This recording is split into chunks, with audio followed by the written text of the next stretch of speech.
day at the office? Backache from bending over a hot stove all day? Want to get away from it all? We offer you Escape.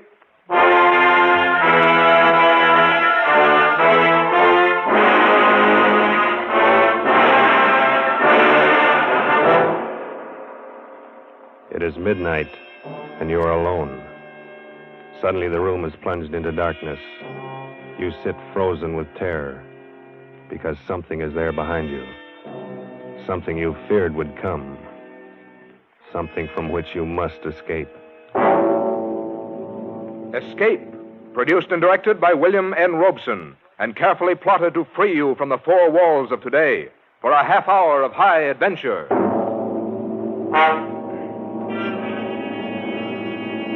Tonight, we escape to London and a world made strange and terrifying by the workings of an ancient barbaric curse, as Montague R. James tells it in his weird story, Casting the Runes.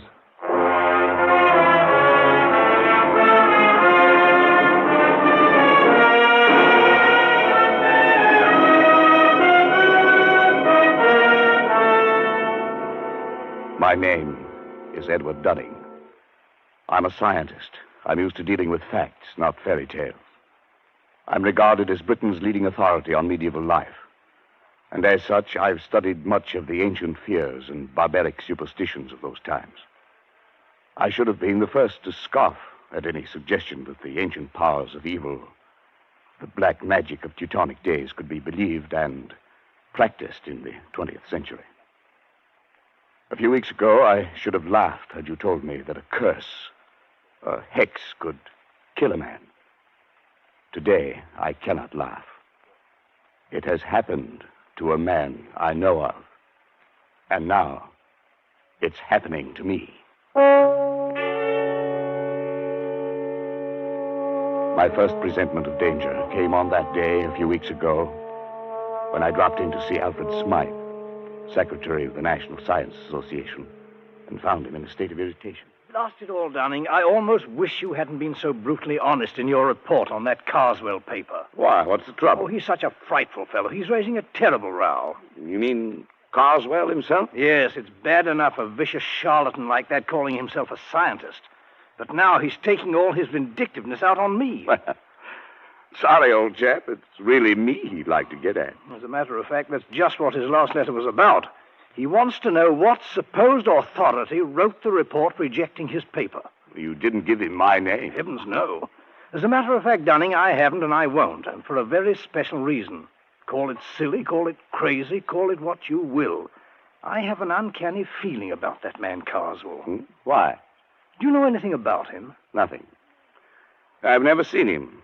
I only know that he wrote a paper called The Truth of Alchemy. It was hopeless. Precisely. And why was it hopeless? Well, besides being abominably written, it was supposed to prove that alchemy, black magic, and such rot actually exists. I think the man really believes it. Undoubtedly he does, and that's what I mean. He lives in an isolated old house in Warwickshire. He's rarely seen elsewhere, and in his whole career he's written only two things. This paper and a history of witchcraft published 10 years ago. Yes, of course. I remember now. So that's the man. Yes, and that book was even worse than this paper. The man has a warped mind. I'm sure he's tried every unhealthy experiment in alchemy, witchcraft, and black magic. There's no telling to what lengths of vindictiveness a man like that might go. Well, it does sound a bit queer, but... Not queer, Dunning. Evil. Oh, come. Man has a right to believe what he likes. He has a right to be angry with me. Here I've glibly scoffed at the man's life's work. Well, perhaps I'm being overly suspicious and imaginative, but I think there's more than anger involved here, Edward. This may sound fantastic to you, but, well, John Harrington wrote the report condemning that witchcraft book of Carswell's 10 years ago. 3 months later, Harrington was dead. But, Alfred, what's the connection? Harrington died under very peculiar circumstances. He was walking home alone late one night, and suddenly he screamed, broke into a run, lost his hat and stick, and climbed up a tree. A dead branch gave way. He fell and broke his neck. No one's ever been able to explain why it happened. Come now, Alfred. Surely you're not suggesting... I don't know what I'm suggesting. I only know that after he reviewed Carswell's book, John Harrington didn't have a moment's peace. Now, you've written an unfavorable review of this paper. If I were you, I should keep that fact well hidden. Oh, Alfred. Well, that's ridiculous.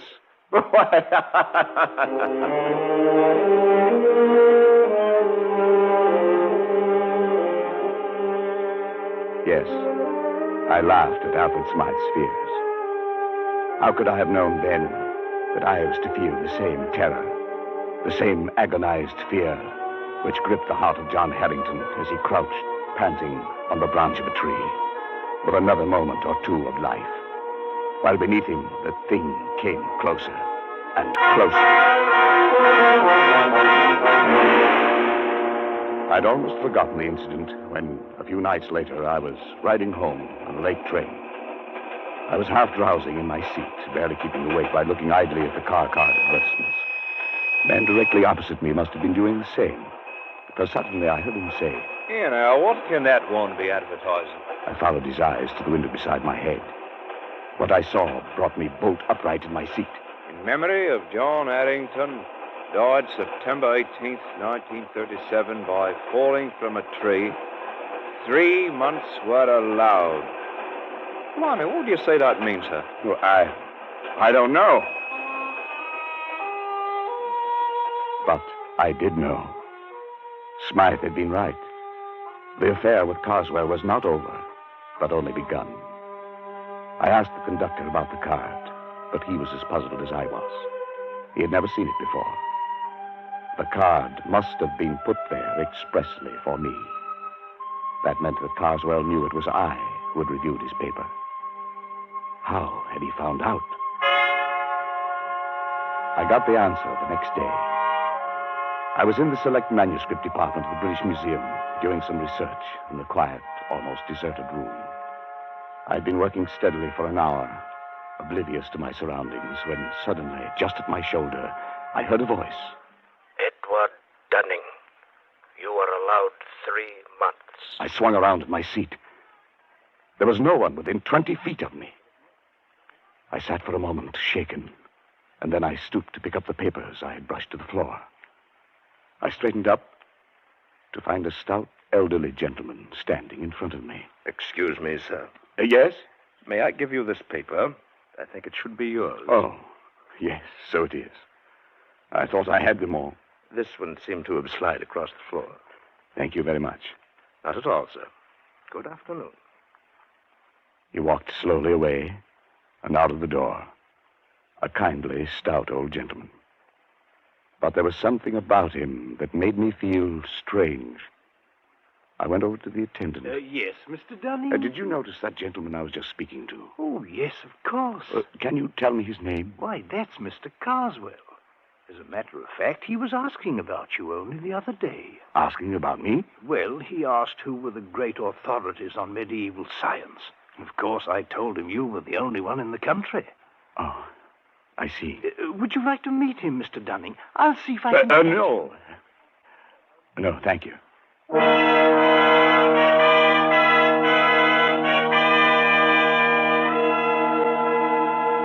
It was as simple as that. Now Carswell knew. What would be his next move? What was I to expect? I reached home at dusk, and trouble stood on my doorstep in the long face and stooped form of my family doctor. I've had to upset your household arrangements, I'm sorry to say, Dunning. I've had to send both your servants to hospital. But what happened? Something like ptomaine poisoning, I should think. It's nothing serious. Well, what could have caused it? Well, that's the rather odd thing. They tell me they bought some shellfish from a hawker and headed for lunch. I've made inquiries, but I can't find that a hawker called at any other house on this street.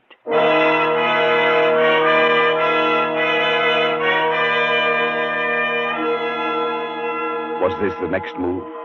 If so, it had succeeded. I was alone in the house, and my nervousness increased as darkness closed in and the hours advanced toward midnight. I went to bed, but almost immediately I thought I heard something.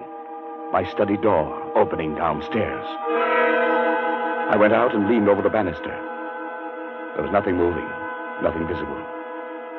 There was only a sudden, surprising gust of warm air playing about my legs. I went back into my room and locked the door. Suddenly, the lights went out. No doubt it was only a blown fuse, but the chills were playing up and down my spine. I went over to the bed and reached for my watch under the pillow. I suppose I wanted to find out the time. I don't know why. But fumbling on the pillow, my hand touched something far different from a watch. It was like a mouth with sharp teeth and hair around it, not human at all. I fled from my bedroom and spent a long and miserable night locked in a spare room, my ear to the door. But nothing came. I was not disturbed again. In the morning, I searched the house and found nothing unusual. But the mark of fear must have been stamped on my face, for Smythe noticed it next day. Dunning, you look as if you hadn't slept for weeks. Is anything wrong? I don't know, Alfred. Yes, there is. Carswell knows. How? They told him at the museum. Of course, we should have thought of that. Has anything happened yet? I don't know. It's too fantastic. It's probably my mind, hypnotic suggestion or something, but like that man Harrington, I have 3 months left. Edward. Must have been hearing things. I'm all on edge. I don't know what to think. John Harrington had a brother, Henry. Perhaps I'd better get you in touch with him. He might know more about this man, Carswell. Yes, do it. And quickly. 3 months is not a lot of time.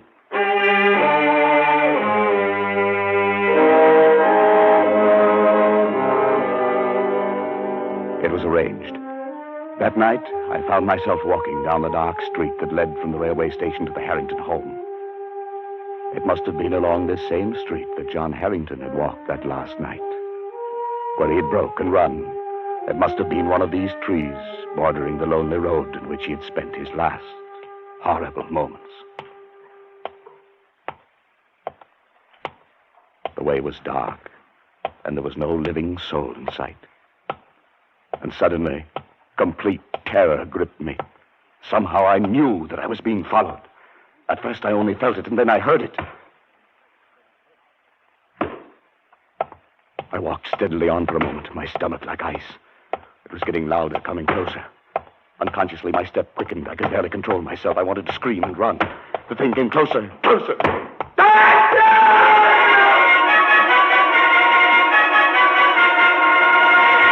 I confess, I broke and ran madly for my life. I was at a little side street. I turned down it, doubling back toward the railway station. I thought I would never make it. But finally, bright lights loomed before my eyes, and I think that I never have been so grateful for human companionship. There's no need to run, sir. The 840 won't be along for another 5 minutes. I felt very foolish. I couldn't bring myself to walk back down that street to Harrington's. I could only take the train home furtively and call Harrington next morning to beg his forgiveness. He seemed very understanding and asked no questions. Undoubtedly, Smythe had told him something about me. At any rate, he agreed to visit me at a place 2 nights later. And when he arrived and was made welcome, he began to talk about his brother. Yes, Mr. Dunning. John was in a very bad state for weeks before the accident, if that's what it was. The principal thing seemed to be the notion that he was being followed. It became an obsession. Yes, I know. I don't think his death was an accident. Then perhaps you can explain it? No. But I have one clue. Your brother reviewed a book very severely not long before he died. Just lately, I happened to cross the path of the man who wrote that book. And his name, of course, is Carswell. That's right. Well, as far as I'm concerned, that does it. Before he died, John was beginning to feel, much against his will, that Carswell was at the bottom of his trouble. Why? Well, it doesn't make sense. None of this does. But tell me. My brother liked music. He went to all the concerts in town, and he made a hobby of collecting the programs. One night, about 3 months before his death, he brought one home and showed it to me. I nearly missed this one, he said. It seems he'd lost his and was hunting for it under his seat when a neighbor, a rather stout elderly gentleman, offered to give John his. The kind gentleman was Mr. Carswell. Undoubtedly. I started to leaf through the program and noticed on the second page some rather curious letters, carefully written there in black and red ink. Neither of us could make much of it, except that the letters seemed to be runic. Runes. Runes, of course. Well, John thought it might be important, and debated whether he shouldn't try to return the program to the stout gentleman. But just then the door blew open, and a gust of air, of strangely warm air, blew into the room. In a flash, it took the program and blew it straight into the fire. Yes, your brother was right. He should have returned it. There was nothing to be done then. No, perhaps not. But do you know what runic letters mean? Well, they're old pre-Druid script, I believe. The kind of writing the barbaric tribes used long before the Romans invaded Britain. Yes, that's right. Casting the runes, they used to call it in the old days. Casting the runes. What do you mean? Well, it was a curse, a hex. In primitive England, people thought by casting the runes, that is, handing a person a piece of paper with certain runic letters on it, that you could put that person out of the way, destroy him. It's an old superstition. And the only way to lift the curse was to return the paper to the one who gave it to you. To give it back without his knowing it. What? I don't believe that kind of nonsense. Neither do I. Then what was it that killed John? I don't know. Perhaps his fear of the runes, perhaps brooding about it, becoming neurotic, thinking he saw things and heard things and touched things that weren't there. Perhaps his own mind drove him to death. And what's the difference once you're dead? No difference at all. Casting the runes. Oh, it's rubbish. Yes, of course, but... Good heavens. What is it? I just remembered that day at the British Museum. He cast the runes on me.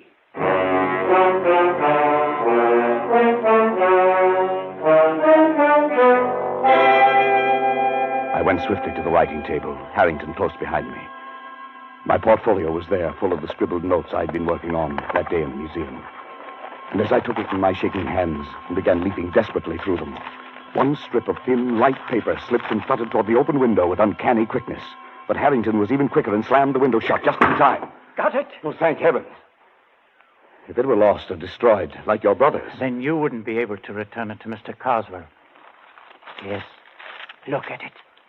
It's identical with the one John got. I looked at the flimsy paper. The characters, carefully traced in red and black, were runes, all right. That ancient language used by the Aborigines of prehistoric Britain. I couldn't decipher them. But as Harrington and I stood looking into each other's eyes, each of us could read the other's thoughts. Science or not, 20th century or not, this sheet of foolscap spells death for its possessor. It spells death for you. It must be returned. Yes, I know. It must go back in such a way that he doesn't know he's received it. That means we can't simply mail it. No, we can't. We must do it personally. That'll take doing. Well, he knows you by sight, doesn't he? Yes. You must shave your beard. It'll alter your appearance. He might strike any time. I have 3 months. That's what the warning said. We've got to make good on this, Dunning. I've searched 10 years for my brother's murderer, and now he must not escape.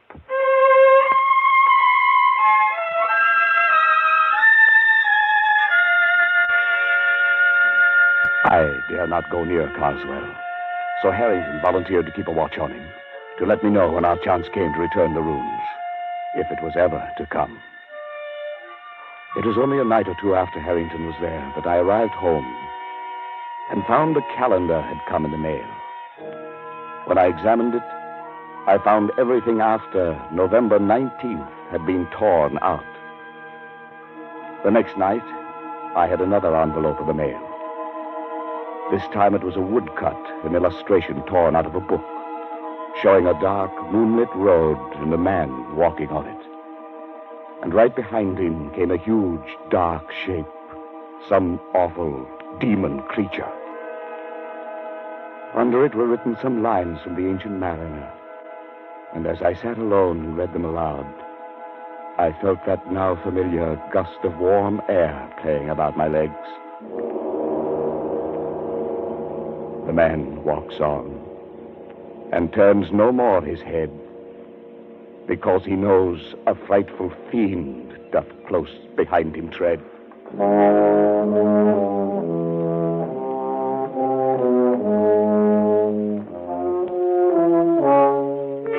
Now I knew the face of my terror, and it was with me always. Walking down the dark street at night, I heard its footsteps behind me. In my lonely house at midnight, it roamed the halls. Like the ancient mariner and John Harrington, I never turned to look. I couldn't. My nerves were going, and I could do nothing but wait. The days, the weeks slipped by, and still Harrington had no plan. I checked off the days on the calendar Carswell had sent. Now there were 8 days remaining, then 6, then 3, 2, 1. It was the evening of the 18th. My last day on Earth was to begin at midnight. I was sitting alone in my living room, bathed in perspiration, fighting to keep my nerves in check. Suddenly, I felt that warm gust of air. I listened. There were soft footsteps. A shadow seemed to cross the hall door. And then the footsteps blended into a loud banging. No, not yet! I still got 1 day more! Not yet! Harrington, it's me. Oh, thank heaven. Harry. What's the matter, man? What is it? It was you knocking on the door. Your footsteps. Yes, of course. Oh, thank heaven. I thought I... Look, man, you've got to pull yourself together. It's tonight we have our chance. What chance? Carswell leaves Victoria Station by boat train tonight at 10. I'll get on with him there. You take the car I brought and drive to Croydon. Get on the train there. And be sure to bring the paper. Yes, I have it. You've shaved already. Good. Everything depends on his not recognizing you. Yes, Harrington. Suppose he changes his mind. Suppose he doesn't take that trip. My time runs out tomorrow. He'll be there, and you'll do it. You'll do it well. You've got to.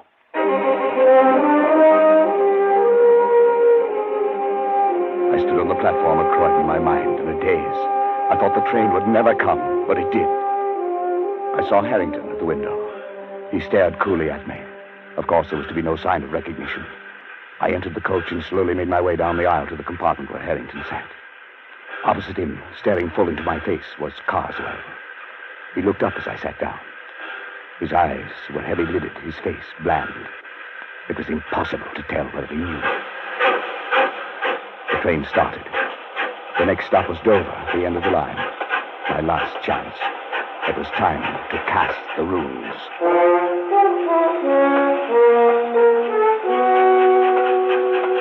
It was a strange ride. Carswell and I seated face to face, staring into each other's eyes. Harrington off to the side, pulling at his face with twitching fingers. If I could have only had a few whispered moments with him to plan our strategy, but that was impossible. The moments dragged tortuously. No one moved. Then, suddenly, Carswell leaned forward. I beg your pardon, sir. Haven't we met? Met? Well, I don't think so, sir. Not unless you're in the plumbing business. Plumbing? No, hardly. I hadn't planned it that way. The words, the accent, just seemed to come by themselves. And Carswell sat back, an enigmatic expression on his face. I wished desperately to know what he was thinking. Then suddenly he got up and went out into the corridor. Was this my chance? I was about to slip over to his bags to see if there were ways to secrete the rooms within them, when I caught Harrington's eye and read a warning in them. Carswell from the corridor was watching, waiting to see if we recognized each other. I muttered a prayer of thanks I hadn't moved. Carswell came back and took his seat. As he did so, wild, exultant hope surged up in my throat, for something slipped off his seat and dropped noiselessly to the floor.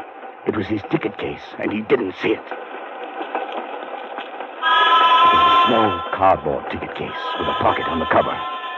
If I could just get to it and slip that tiny piece of paper into that pocket. For 15 agonizing minutes, I sat there and stared at it. If only Carswell would go out. But he sat stolidly staring straight ahead. We were coming into the outskirts of Dover, the train slowing down. Suddenly, Harrington stood up, reached up to the rack above Carswell to get his coat and bag. I stared at him blankly for a moment, surprised by his sudden clumsiness. And then I realized what he was up to. The bag, the coat, the briefcase all came tumbling down upon Carswell. What the devil? Oh, I say I'm sorry. I'm terribly sorry. Clumsy fool, you might have injured me. What were you trying to do? Well, It was my only chance. Carswell stood facing Harrington. don't blame him. I reached down, got the ticket case, and with trembling fingers slid the paper into the pocket. He turned sharply to me, and I extended the case toward him. Excuse me, sir. Is this yours? Yes, it's my ticket case. Where'd you find it? Here on the floor. Must have dropped off when... Yes. I'm much obliged to you, sir. Not at all. Not at all. He looked at me fiercely, his rage at Harrington still twisting his face into a devil's mask. Then he glanced briefly into the ticket case and put it into his pocket.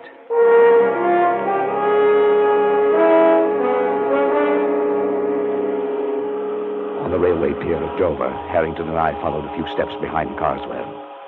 I felt like I might faint. Carswell went straight to the gangway of the boat, and there the purser stopped him. Sir, does your friend have a ticket? My friend? What the devil do you mean? I'm traveling alone. Well, that's funny. I could have sworn there was another gentleman right there beside you, walking just at your elbow. Well, there isn't. And I suggest you see an oculist. Oh, I didn't see. I just felt. Sorry, sir. Must have been your rugs. My mistake. Come on, Dunning. Our job's done.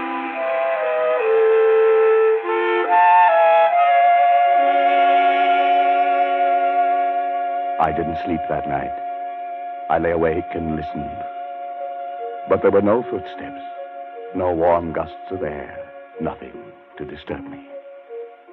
All day I felt remarkably free, although this was to have been my last day on Earth. But only just now, when Harrington came in, could I really relax. Well, Dunning, have you seen the afternoon paper yet? I know, not yet. Well, here, look at it. On the second page. There. Abbeville, France.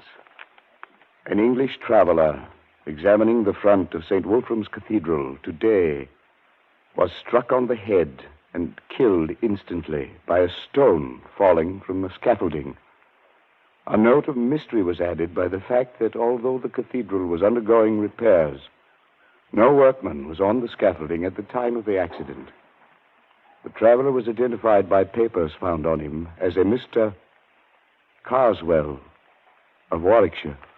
Of course, it could have been an accident. Yes. Yes, it could have been.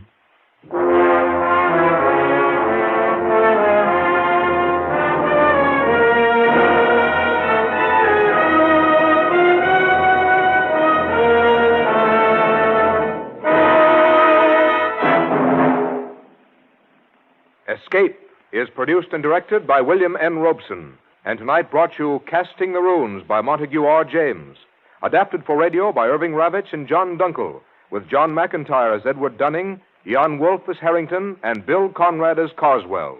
The special musical score was conceived and conducted by Cy Fure. Next week,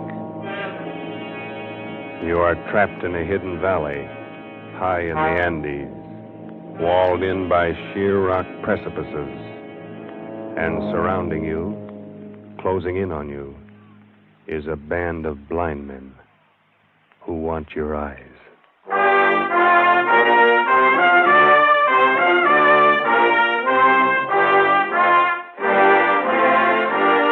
next week we escape with H.G. Wells' gripping story, The Country of the Blind. Good night, then, until this same time next week when we again offer you Escape. This is CBS, the Columbia Broadcasting System.